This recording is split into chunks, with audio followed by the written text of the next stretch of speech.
Olá, graça e paz aos seminaristas do nosso Seminário Teológico IBBC. Retomamos nosso vídeo aula da nossa terceira apostila, tratando de hermenêutica. Hoje nós vamos para a página 176, tratarmos sobre hebraísmos.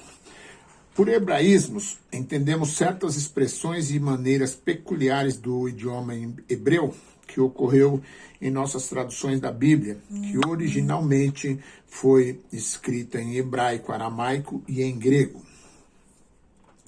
Alguns conhecimentos desses hebraísmos são necessários para poder fazer uso devido da primeira regra de interpretação. Exemplos. Era costume entre os hebreus chamar a uma pessoa filho de algo que de um modo especial caracterizava. De modo que ao pacífico e bem disposto se chamava filho da paz, ao iluminado e entendido, filho da luz, aos desobedientes, filhos da desobediência, etc. As comparações eram expressas às vezes mediante negações, como por exemplo, ao dizer Jesus, qualquer que a mim me recebe, não recebe a mim, mas ao que me enviou, que equivale à nossa maneira de dizer, o que me recebe não recebe tanto a mim quanto ao que me enviou, ou não somente a mim, mas também ao que me enviou. Devemos interpretar da mesma maneira quando lemos, não procuro a minha própria vontade, e sim a daquele que me enviou. Trabalhai não só pela comida que perece, mas pela que subisse para a vida eterna. Não mentiste somente aos homens, mas a Deus. Não me enviou Cristo tanto para batizar, mas quanto para pregar o Evangelho. Então nós temos aqui algumas situações da cultura hebraica, da maneira como eles se comunicavam. Tá? Nós temos vários exemplos que você pode usar, né? No terceiro, por exemplo, às vezes os hebreus, apesar de se referirem tão somente a uma pessoa ou coisa, mencionavam várias para indicar a existência e relação com a pessoa ou coisa a que se referiam. Quarto, com frequência usavam os hebreus o nome dos pais para denotar seus descendentes, como por exemplo, ao dizer-se maldito seja Canaã, em lugar dos descendentes de Canaã, excetuando-se, é claro, os justos de seus descendentes. Quinto, a palavra filho usa-se, às vezes, como em quase todos os idiomas, para designar um descendente mais ou menos remotos.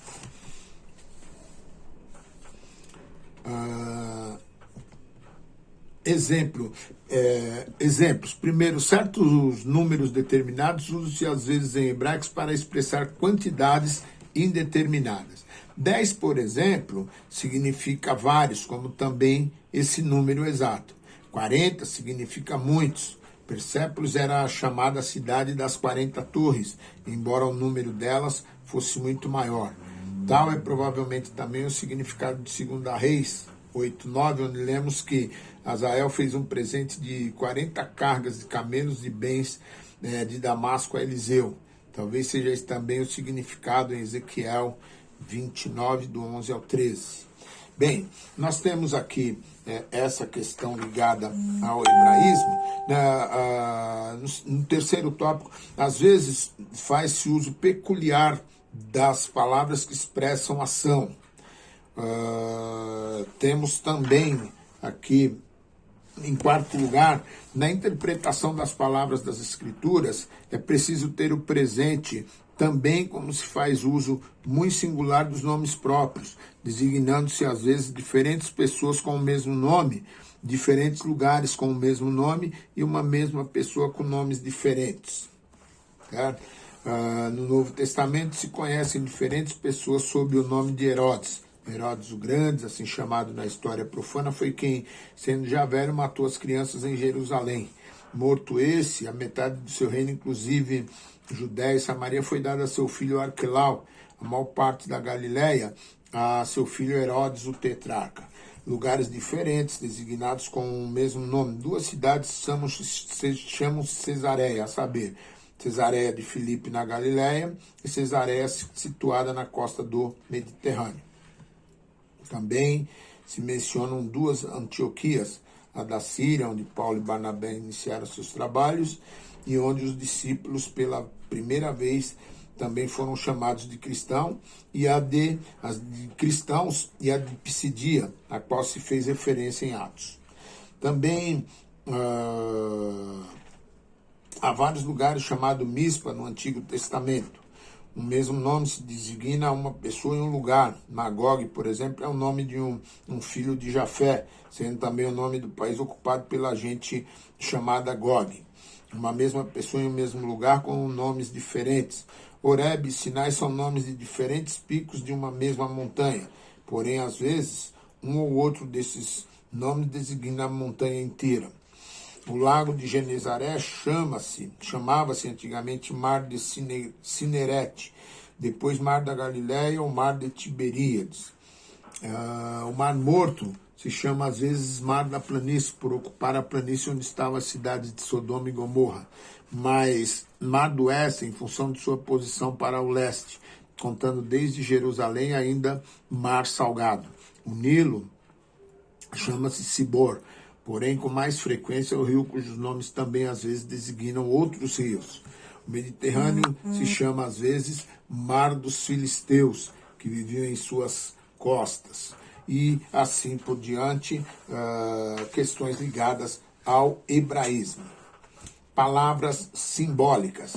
A linguagem simbólica oferece muita dificuldade no estudo das escrituras, porém, ainda que tenhamos de limitar a explicação defeituosa de algumas palavras, cremos que se ganhará algo recapitulando e familiarizando-se com os seguintes: abelha, símbolo dos reis da Assíria; adultério, infidelidade do pacto estabelecido e consequente símbolo de idolatria. Águia, poder, vista penetrante, movimento no sentido mais elevado. Alfarroba, palha, nulidade, juízo do mal. Âncora, esperança. Arca, Cristo. E assim por diante, você vai ter aqui vários símbolos.